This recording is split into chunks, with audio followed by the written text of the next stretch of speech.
चीन में SCO summit के दौरान तीन बड़ी शक्तियां भारत, चीन और रूस एक ही मंच पर एक साथ दिखे। पीएम मोदी, रूस के राष्ट्रपति पुतिन और चीन के राष्ट्रपति शी जिनपिंग ने एक दूसरे से मुलाकात की और मीटिंग की। एससीओ समिट के कार्यक्रम के बाद पीएम मोदी और राष्ट्रपति पुतिन के बीच द्विपक्षीय वार्ता हुई, जहां एक तरफ अमेरिका इस वक्त रूस से तेल खरीदने पर भारत पर अतिरिक्त टैरिफ लगा रही है और टारगेट कर रही है, वहीं इस बीच दोनों देशों के बीच ये वार्ता काफी अहम है। इस पर और डिटेल में हमसे बात करने के लिए तियानजिन से जुड़ रहे हैं हमारे सहयोगी मनीष झा। मनीष जी, टीवी9 में आपका बहुत बहुत स्वागत है। सबसे पहला मैं आपसे सवाल ये करना चाहूंगी कि एससीओ से भारत के लिए क्या पॉजिटिव हुआ? इतने समय से हम इसका इंतजार कर रहे थे और लगातार ये कयास लगाए जा रहे थे कि इस बार का 2025 का एससीओ समिट भारत और चीन के रिश्तों को शायद कुछ हद तक एक पॉजिटिव एस्पेक्ट में बदलेगा। शुक्रिया। एक बार फिर मैं और आप एक साथ दर्शकों के सामने हैं और हमने वैसे तो बहुत सारी बातें पहले कही है, लेकिन आज की मीटिंग वाकई में बहुत महत्वपूर्ण है कई मायनों में, क्योंकि इसका असर दूरगामी होगा। तो चूंकि हमारे सभी दर्शक ये जानना चाहते हैं कि प्रधानमंत्री नरेंद्र मोदी जब एससीओ में आए हैं तो भारत को क्या हासिल होगा, और जाहिर है कि ये हमारा पहला कंसर्न होना भी चाहिए। तो चलिए इसी से शुरुआत करते हैं। देखिए, भारत को क्या हासिल होगा। एससीओ के कौन कौन से मेंबर कंट्री हैं? एससीओ के मेंबर कंट्री चीन है, रूस है, पाकिस्तान है, मध्य एशिया के कंट्री हैं। तो अब ऐसी स्थिति में एससीओ का जो सबसे बड़ा एडवांटेज हमें होगा वो ये होगा कि जो पड़ोसी मुल्क हैं उनके साथ संवाद स्थापित होगा। क्योंकि देखिए, द्विपक्षीय राजनीति की वजह से कई बार ऐसा होता है कि आप सीधे बातचीत नहीं कर पाते हैं, लेकिन निश्चित तौर पर कम्युनिकेशन का बना रहना बहुत जरूरी है, संवाद का बना रहना जरूरी है।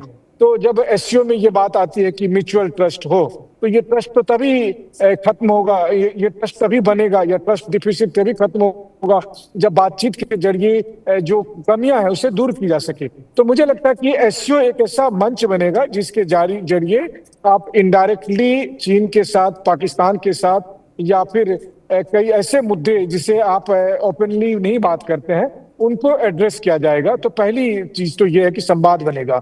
दूसरी बात यह है कि एससीओ के जरिए जब आप चीन के साथ बातचीत करते हैं तो ना केवल चीन के साथ संबंध सुधारने में आपको मदद मिलती है, बल्कि पाकिस्तान को बहुत हद तक रेगुलेट करने में भी मदद मिलती है। उसमें चीन की अब भी आप मदद ले सकते हैं। हम अपने दर्शकों को एक बात साफ कर दें कि मैं कतई ये बात नहीं कह रहा हूं कि आज के बाद से भारत और चीन की ऐसी दोस्ती हो जाएगी कि चीन पाकिस्तान को ठेंगा दिखा देगा। ऐसा कुछ नहीं होने वाला है। चीन और पाकिस्तान के रिश्ते बने रहेंगे, लेकिन हाँ, ये बात है कि चीन का अपना एक सपना है, और वो सपना है कि एक ग्लोबल लीडर बनने का, और उसे पता है कि अकेले वो ऐसा काम नहीं कर पाएगा, और रूस का साथ भी उसके लिए पर्याप्त नहीं है। तो उसे भारत का साथ चाहिए। तो एससीओ के मंच के बहाने वो भारत को और अपने करीब लाएगा। एससीओ और ब्रिक्स दो ऐसे प्लेटफॉर्म हैं जहां पर भारत, चीन और रूस मिलकर बहुत ही घनिष्ठता से काम करते हैं। अगर सो कॉल्ड आरआईसी की बात को अभी छोड़ भी दिया जाए, तो ऐसी स्थिति में मुझे लगता है कि ये जो भारत और चीन के बीच का जो अलग अलग प्लेटफॉर्म पर संवाद है, ये भारत चीन के रिश्ते को बेहतर बनाएगा। ये भारत चीन पाकिस्तान का जो ये त्रिकोणी रिश्ता है, इसको भी थोड़ा बेहतर बनाएगा भी। जो बहुत रिलेशन में एक खटास है तीनों देशों के बीच में, इसको भी सुधारने में मदद मिलेगी। और आखिर में फिर वही बात है, पूर्व प्रधानमंत्री अटल बिहारी वाजपेयी कहते थे, जिससे मैं पूरी तरह से इत्तेफाक रखता हूं, कि आप नए दोस्त तो बना सकते हैं लेकिन आप अपने पड़ोसी नहीं चुन सकते हैं। तो अब ईश्वर ने अगर हमें ऐसा ही पड़ोसी दिया है चीन और पाकिस्तान के तौर पर, तो फाइनली आपको कोई रास्ता तो निकालना ही होगा इनसे डील करने का। तो एससीओ एक ऐसा मंच है जो आपको ये सुविधा देता है कि जिसके जरिए आप इनके साथ डील कर सके।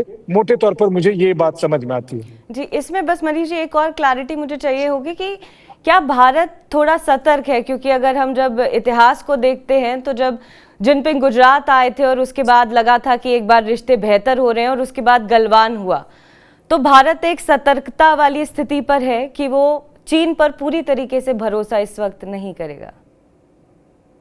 ये एकदम सटीक बात आपने कही, और भारत को सतर्क रहना पड़ेगा। हमारे पास कोई और विकल्प नहीं है। आपने बहुत जिक्र किया कि जब प्रेसिडेंट जिनपिंग गुजरात आए थे या फिर महाबलीपुरम गए थे, लेकिन उसके बाद क्या हुआ? बल्कि मैं तो ये कहता हूं कि आप देखिए कि भारत ने चीन को दोबारा से मौका दिया था। मतलब 1962 के बाद जो हुआ वो तो पूरी दुनिया जानती है, लेकिन 2014 में प्रधानमंत्री नरेंद्र मोदी की सरकार आने के बाद से एक बार फिर से भारत और चीन के बीच संबंध को पटरी पर लाने की कोशिश की गई थी, और उसी के तहत प्रधानमंत्री नरेंद्र मोदी खुद 2015 में चीन आए, फिर 2016 में G20 में भाग लेने के लिए चीन आए थे, फिर 2017 में ब्रिक्स में भाग लेने के लिए शी जिनपिंग के शहर xiamen आए थे, और फिर 2018 में आए थे। तो लगातार इन वर्षों में आए। इस बीच चीन के राष्ट्रपति भी कई बार भारत आए, और 2014 से 2020 के बीच बायलेटरल और मल्टीलेटरल कुल मिलाकर, जहां तक मेरी याद है, 18 मीटिंग हुई थी प्रधानमंत्री मोदी और चीन के राष्ट्रपति शी जिनपिंग की। लेकिन फिर क्या हासिल हुआ? हासिल ये हुआ कि मई 2020 में गलवान हो गया, और इसमें हमारे 20 सैनिक शहीद हुए, चीन के बहुत सारे सैनिक मारे गए। उसके बाद फिर पिछले दिनों अगर देखें तो बस 3 महीने पहले की भी तो बात है कि जब ऑपरेशन सिंदूर के दरमियान हमने देखा कि किस तरह से चीन ने न केवल पाकिस्तान को हथियार दिए, जिन हथियारों का इस्तेमाल हुआ, बल्कि लड़ाई के दरमियान पाकिस्तान की एयरफोर्स को उन्होंने बहुत ही लाइव सपोर्ट दिया, चाहे वो सैटेलाइट हो या फिर लड़ाई के लिए तमाम जो इंटेलिजेंस इनपुट है या और जो जरूरी की इंफॉर्मेशन है वो सब दिया। मतलब कुल मिलाकर उस वक्त हम खाली पाकिस्तान से नहीं लड़ रहे थे, हम चीन से भी लड़ रहे थे। तो ये सारी चीजें के बाद होते हुए, बैकग्राउंड होते हुए भी अगर हम यहाँ पर आए हैं बात करने के लिए, तो हम 101% सतर्क हैं। हमें पता है कि हम किन के साथ डील कर रहे हैं, लेकिन फिर वही बात है कि देखिए, माने ना माने, लेकिन चीन एक बड़ा मुल्क है, हमारा पड़ोसी है, और हमारे बीच मतभेद हैं, हमारे बीच तमाम तरह के समस्याएं हैं, लेकिन इनके बावजूद भी दुनिया में केवल भारत और चीन नहीं है, दुनिया इससे बड़ी है। और जब हम दुनिया से डील करने जा रहे हैं तो हमें देखना है कि हम किस तरीके से डील करने जा रहे हैं। क्योंकि पहले होता ये था कि चीन को काउंटर करने के लिए हमारी विदेश नीति का भी एक हिस्सा था कि हम क्वाड के सदस्य बने, और वहां पर अमेरिका, जापान और ऑस्ट्रेलिया हमारे सहयोगी थे। बट अब अमेरिकी जनता ने एक अजीबोगरीब इंसान को अपना राष्ट्रपति बना लिया, और उन्होंने सबसे पहला काम किया कि वो, हम लोग बचपन में पढ़ा करते थे ना कि एक कालिदास थे जो कि जिस डाली पर बैठते थे उसी डाल को काटते थे। तो प्रेसिडेंट ट्रंप ने भी वही काम किया, भारत और अमेरिका की दोस्ती को काटने का काम किया। तो उसके बाद से हमें ये देखने की जरूरत है कि एक तरफ कुआं है, पीछे दूसरी तरफ खाई है। उधर अमेरिका का भी विश्वासघात और चीन की चुनौती है। तो दोनों के बीच में अगर हमको अपने समस्या का समाधान करना है तो हमें सतर्क रहना ही पड़ेगा, और इसमें कोई ऑप्शन नहीं है। हाँ, एक बात केवल अच्छी है, चाहे आप एससीओ के बहाने कहें या जो कुछ कहें, कि चीन और रूस के बीच के जो रिश्ते हैं उसमें रूस के राष्ट्रपति व्लादिमीर पुतिन ये चाहते हैं कि अगर अमेरिका से रूस को और चीन को निपटना है तो भारत को ऑन बोर्ड लेना पड़ेगा। और वो चीज आपने देखा कि बीते 2 दिन में किस तरह से प्रधानमंत्री मोदी को शी जिनपिंग और इसके अलावा जो है सो पुतिन, दोनों किस तरीके से आवभगत करने में लगे थे। आप ये मानकर चलिए कि उसके पीछे वो एक छोटा किस्म का प्रलोभन भी था कि आप आइए और हम तीनों मिलकर कुछ कर दिखाते हैं टाइप से बात।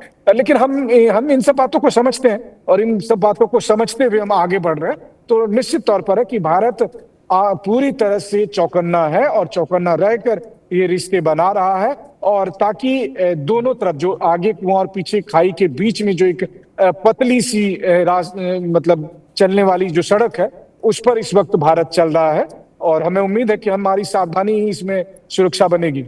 जी बिल्कुल मनीष जी, आपने बिल्कुल ठीक बात कही। लेकिन इसी बीच समिट के बाद अमेरिका के सुर बदलते हुए नजर आ रहे हैं। वॉशिंगटन ने आधिकारिक तौर पर भारत को 21वीं सदी का अहम साझेदार बताया है। इसको आप किस तरीके से देखते हैं? जानते हैं, हिंदी में एक कहावत है जो हम सब जानते हैं कि अब पछताए होत क्या जब चिड़िया चुग गई खेत। तो अब डैमेज कंट्रोल करने में लगा है। जब उनको लगा कि अब तो पानी सर के ऊपर से जा चुका है, हमने बहुत सारी बेवकूफियां की है, और अमेरिका में भी इसकी बहुत तीव्र आलोचना हुई। ऐसा नहीं है कि हम इंडियन कल इसकी चर्चा कर रहे हैं, अमेरिका में भी तीव्र आलोचना हुई, बल्कि बहुत स्ट्रांग बयान आए। बल्कि जो अमेरिका के पूर्व राष्ट्रीय सुरक्षा सलाहकार थे जैक सुलिवन, उनका स्टेटमेंट तो ऐसा है कि उसको हिंदी में हम ट्रांसलेट भी नहीं कर सकते। मतलब उन्होंने ट्रंप की पॉलिसी को लेकर जो कहा कि ट्रंप ने अमेरिका को कहाँ फेंक दिया है, मुझे नहीं लगता है कि दर्शक वो वर्ड सुनना भी चाहेंगे। तो अब ऐसी स्थिति में अमेरिका में भी ज्यादातर लोगों का यह मत था कि ट्रंप की पॉलिसी की वजह से जो 3 दशक से भारत और अमेरिका के रिश्ते मजबूत बनाए गए थे, उनको 3 महीने में ही उन्होंने गर्त में डाल दिया है। तो ऐसी स्थिति में अब डैमेज कंट्रोल करने के लिए तुरंत तैयार हुए और उसके लिए आगे लाया गया मार्को रूबियो को, जो कि अमेरिका के विदेश मंत्री हैं, काफी सॉफ्ट स्पोकन है, पहले भी वो प्रो इंडिया माने जाते थे।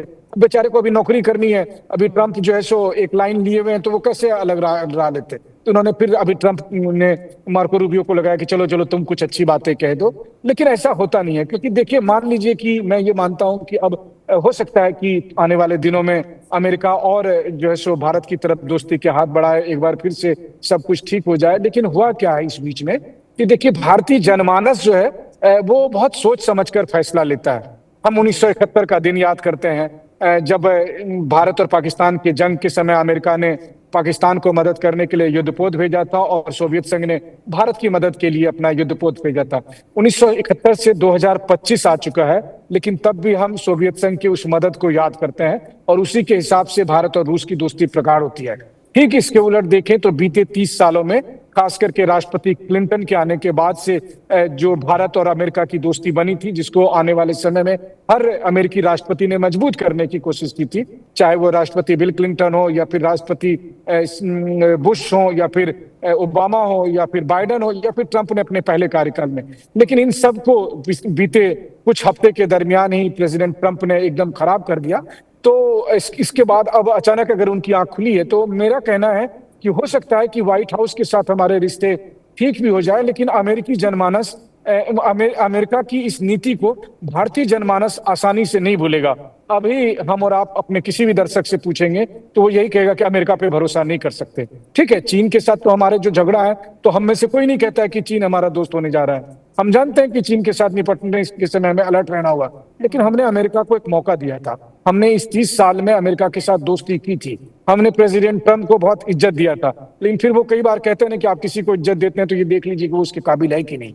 तो हमने उनको इतनी सारी इज्जत दी और बदले में उन्होंने भारत के प्रति जो उनके मन में अंदर की जो भावना है, वो जो बाहर निकली, उससे भारतीय जनमानस हिल गया है। तो इसीलिए जब अमेरिकी प्रशासन की तरफ से, अमेरिकी विदेश मंत्रालय की तरफ से इस तरह के डैमेज कंट्रोल की बात आ रही है, तो मुझे ऐसा लगता है कि ये आसानी से नहीं मिटने वाला है।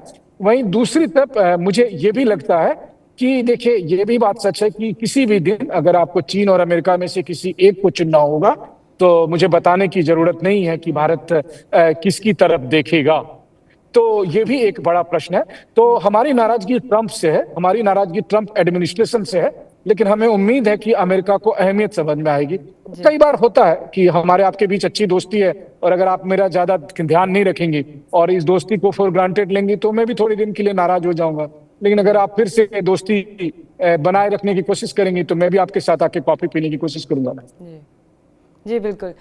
लेकिन एससीओ समिट में एक बहुत बड़ा डेवलपमेंट हमें देखने को मिला है कि चीन में भारत ने पाकिस्तान को बड़ा झटका दिया है। पुलवामा आतंकी हमले की कड़ी निंदा करते हुए एक संयुक्त घोषणा पत्र जारी किया है। तो घोषणा पत्र में आतंकवाद के विरुद्ध किस तरीके का है ये घोषणा पत्र, क्या है इसमें खास? जी हाँ, बिल्कुल। देखिए, पाकिस्तान को लेकर तो वैसे मैं हमेशा ये कहता हूँ कि ग्लोबल राजनीति में पाकिस्तान ना 3 में है ना 13 में है, यही उनकी हैसियत है। यहाँ पर भी वो एक एक्स्ट्रा प्लेयर के तौर पर ही मौजूद थे, कि वो थे भी और नहीं भी थे, उनको किसी ने रिकॉग्नाइज नहीं किया।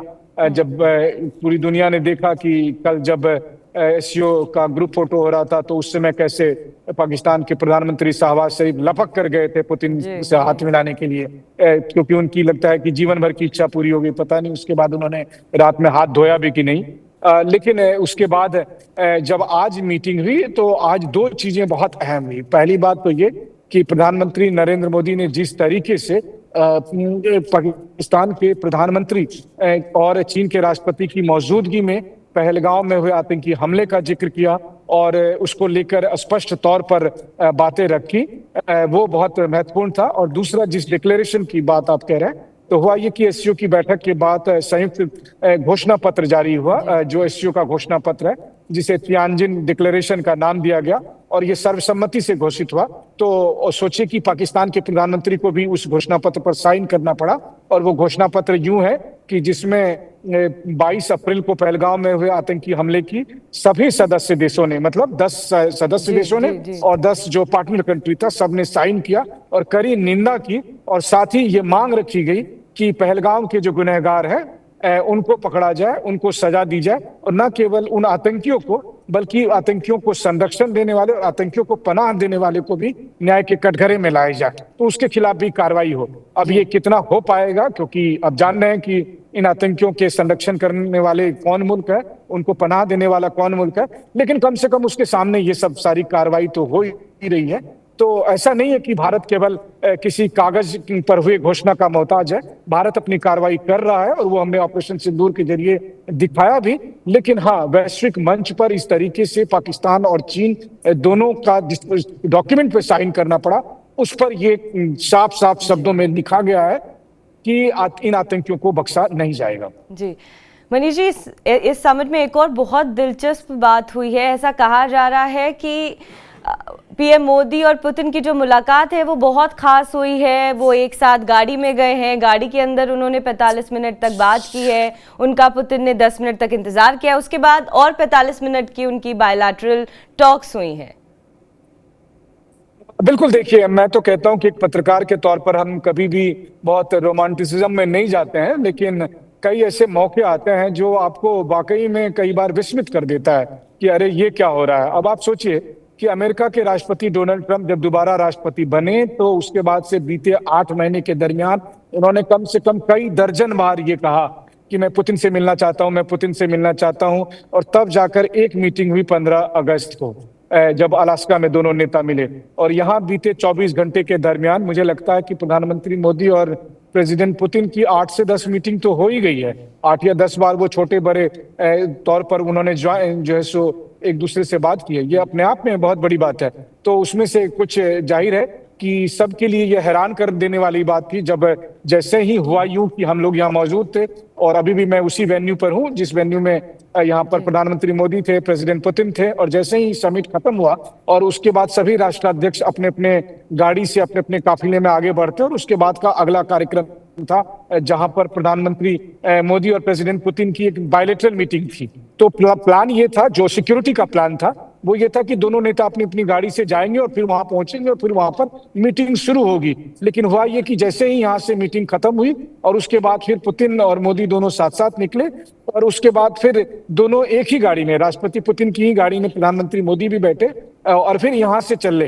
तो देखिए, ये एक स्मार्ट डिप्लोमेसी का भी एक हिस्सा है कि जब आप दोनों को बात करनी और मौका मिल रहा है तो आप कुछ चीजें 1 to 1 भी बात कर सकते हैं। यानी कि उसके बाद तो डेलीगेशन लेवल की बातचीत हुई, लेकिन कार के भीतर दोनों नेताओं के बीच में क्या बातचीत हुई, और उसमें से कुछ चीजें तो चलिए हमें पता लगा क्योंकि आधिकारिक तौर पर हमें बताया गया, लेकिन बहुत सारी बातें ऐसे हुई जिसको जानने की इच्छा में रात भर अगर प्रेसिडेंट ट्रंप करवटें बदलते रहे तो मैं कहूंगा कि अतिशयोक्ति नहीं होगी। तो हुआ यूं कि पहले दोनों नेता वहां पर गए, फिर उसके बाद जो ऑफिशियल मीटिंग होनी थी उसके लिए चूंकि पूरे डेलीगेशन को इकट्ठा होना था, तो वो डेलीगेशन को इकट्ठा होने के लिए राष्ट्रपति पुतिन ने फिर प्रधानमंत्री मोदी का इंतजार किया, और फिर उसके बाद जो है सो एक औपचारिक बैठक भी फिर शुरू हुई, और वो भी करीब 50-55 मिनट वो भी बैठक चली। और आप ये देखिए तो ना केवल ये दोनों मीटिंग, और फिर जैसे ही मीटिंग खत्म हुई उसके बाद प्रधानमंत्री मोदी स्वदेश रवाना हो गए। लेकिन अगर केवल वो दोनों मीटिंग ही ना देखे, बल्कि एससीओ सम्मेलन की जब शुरुआत हुई, सुबह में जैसे ही प्रधानमंत्री मोदी आए, प्रेसिडेंट पुतिन आए, फिर दोनों नेता मिले और फिर उन्होंने चीन के राष्ट्रपति को भी अपने पास बुला लिया और फिर तीनों बात करने लगे। और वो तस्वीर, वो वीडियो आज पूरी दुनिया की चर्चा का केंद्र में है। वो लगातार लोग इस पर बात कर रहे हैं कि क्या भारत, रूस और चीन एक साथ आ गए हैं, क्योंकि तीनों नेता दिख रहे हैं अपने ट्रांसलेटर के साथ जिस तरीके से बात कर रहे हैं, और जो बाकी जो नेता लोग हैं वो सब लाइन में खड़े इंतजार कर रहे हैं कि कब बैठक शुरू होगी। तो ये अपने आप में बताता है कि एससीओ में भारत, चीन और रूस की क्या अहमियत है, या फिर जियो पॉलिटिक्स में तीनों देश मिलकर आगे क्या करने वाले हैं। और ऐसी स्थिति में जो भारत की भूमिका है वो इस मायने में महत्वपूर्ण हो जाती है कि रूस और चीन की तो ये मुराद थी ही कि भारत उनके साथ आ जाए, और वहीं दूसरी तरफ भारत ने ये साफ करने की कोशिश की है कि हम अपनी स्ट्रेटेजिक ऑटोनॉमी को कंटिन्यू रखेंगे। यानी कि हम ना अमेरिका के दबाव में आए थे और ना ही हम एंटी अमेरिका किसी गठबंधन के दबाव में आएंगे। हमारा जो अपना सामरिक हित है उसको हम सुनिश्चित करेंगे और उसी दिशा में आगे बढ़ेंगे। लेकिन इसके बावजूद मोदी, जिनपिंग और पुतिन की मुलाकात ने पूरी दुनिया में आप कहें तो एक तरह का डिप्लोमेटिक सुनामी ला दिया है। जी मनीष जी, तमाम इनसाइट डिटेल्स देने के लिए हमारे दर्शकों को बहुत बहुत शुक्रिया। और तियानजिन की जितनी भी अहम बातें, एससीओ समिट की जितनी भी अहम बातें, इस पर और हम विस्तार से चर्चा करेंगे जब आप एक बार फिर से भारत लौट आएं। फिलहाल के लिए बहुत बहुत शुक्रिया।